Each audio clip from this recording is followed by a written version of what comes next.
തീർത്തും അപ്രതീക്ഷിതമായിട്ടായിരുന്നു അഹമ്മദാബാദിലെ സർദാർ വല്ലഭായി പട്ടേൽ അന്താരാഷ്ട്ര വിമാനത്താവളത്തിൽ നിന്ന് ലണ്ടനിലേക്ക് പുറപ്പെട്ട എയർ ഇന്ത്യ വിമാനം പറന്നുയർന്നയുടൻ തകർന്നു വീണത്.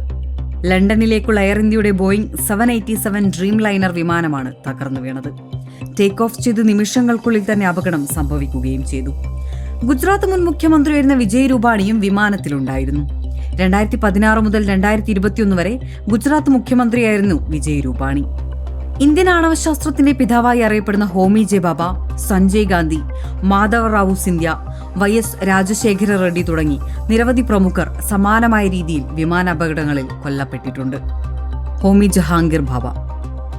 ഇന്ത്യൻ ആണവശാസ്ത്രത്തിന്റെ പിതാവായി അറിയപ്പെടുന്ന ഹോമി ജെ ബാബ സമാനമായ ഒരു എയർ ഇന്ത്യ വിമാനാപകടത്തിലാണ് കൊല്ലപ്പെട്ടത്. 1966 ജനുവരി 24 എയർ ഇന്ത്യയുടെ ബോയിംഗ് 707 വിമാനം യൂറോപ്പിലെ മോണ്ട് ബ്ലാങ്ക് പർവ്വതനിരകളിൽ തകർന്നുണ്ടായ അപകടത്തിലാണ് അദ്ദേഹം മരണപ്പെട്ടത്. കാംചൻജംഗ എന്ന് പേരിട്ടിരുന്ന ഈ വിമാനം മുംബൈയിൽ നിന്ന് ന്യൂയോർക്കിലേക്ക് പറക്കുകയായിരുന്നു. അപകടത്തിൽ ഹോമി ജെ ബാബയ്ക്കൊപ്പം വിമാനത്തിലുണ്ടായിരുന്ന 117 പേരും കൊല്ലപ്പെട്ടു. സഞ്ജയ് ഗാന്ധി. ഇന്ത്യൻ പ്രധാനമന്ത്രിയായിരുന്ന ഇന്ദിരാഗാന്ധിയുടെ മകനും കോൺഗ്രസ് നേതാവുമായിരുന്ന സഞ്ജയ് ഗാന്ധിയും കൊല്ലപ്പെട്ടത് വിമാനാപകടത്തിലായിരുന്നു. പൈലറ്റ് കൂടിയായിരുന്നു സഞ്ജയ് ഗാന്ധി. 1980 ജൂൺ 23 ഡൽഹിയിലെ സഫ്ദർജംഗ് വിമാനത്താവളത്തിന് സമീപം അദ്ദേഹം പറത്തിയ PITS-S2A എന്ന ചെറുവിമാനം നിയന്ത്രണം വിട്ട് നിലം പതിക്കുകയായിരുന്നു.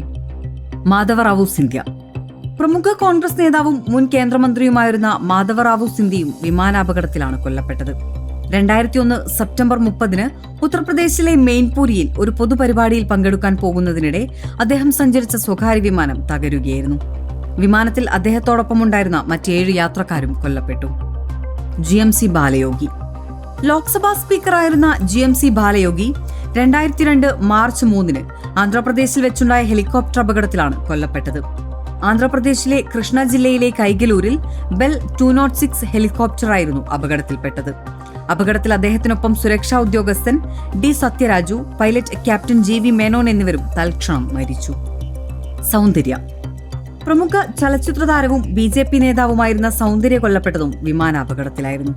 2004 ഏപ്രിൽ 17 തെരഞ്ഞെടുപ്പ് പ്രചാരണത്തിനായി ബംഗളൂരുവിൽ നിന്ന് കരിംനഗറിലേക്ക് സെസ്ന 18 നോട്ട് എന്ന ചെറുവിമാനത്തിൽ സഞ്ചരിക്കുകയായിരുന്നു അവർ. അപകടത്തിൽ സൗന്ദര്യയും അവരുടെ സഹോദരൻ അമർനാഥും ഉൾപ്പെടെ 4 പേർ മരണപ്പെട്ടു.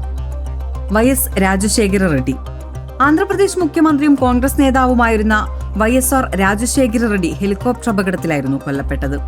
2009 സെപ്റ്റംബർ 2 അദ്ദേഹം സഞ്ചരിച്ച ബെൽ 43 നോട്ട് എന്ന ഹെലികോപ്റ്റർ മോശം കാലാവസ്ഥയെ തുടർന്ന് തകർന്നു വീഴുകയായിരുന്നു. അപകടത്തിൽ YSR അടക്കം 4 പേർ മരിച്ചു. ദോർജി ഗണ്ഡു. അരുണാചൽ പ്രദേശ് മുഖ്യമന്ത്രിയായിരുന്ന ദോർജി ഗണ്ഡുവിന്റെ മരണവും ഹെലികോപ്റ്റർ അപകടത്തെ തുടർന്നായിരുന്നു. 2011 ഏപ്രിൽ 30 തവാംഗിൽ നിന്ന് ഇറ്റാനഗറിലേക്കുള്ള യാത്രക്കിടെ പവൻ ഹാൻസ് ഹെലികോപ്റ്റർ മോശം കാലാവസ്ഥയിൽപ്പെട്ട് കാണാതാവുകയും പിന്നീട് തകർന്ന നിലയിൽ കണ്ടെത്തുകയുമായിരുന്നു. ജനറൽ ബിപിൻ റാവത്ത്. ഇന്ത്യയുടെ ആദ്യത്തെ സംയുക്ത സേനാ മേധാവിയായിരുന്ന ജനറൽ ബിപിൻ റാവത്ത് 2021 ഡിസംബർ 8 തമിഴ്നാട്ടിലെ കൂനൂരിൽ ഹെലികോപ്റ്റർ തകർന്നുണ്ടായ അപകടത്തിലാണ് മരണമടഞ്ഞത്. ഇന്ത്യൻ വ്യോമസേനയുടെ ഹെലികോപ്റ്ററാണ് അന്ന് അപകടത്തിൽപ്പെട്ടത്. അപകടത്തിൽ ബിപിൻ റാവത്തിനൊപ്പം അദ്ദേഹത്തിന്റെ ഭാര്യ മധുലിക റാവത്തും മറ്റ് 11 സൈനിക ഉദ്യോഗസ്ഥരും മരണമടഞ്ഞിരുന്നു.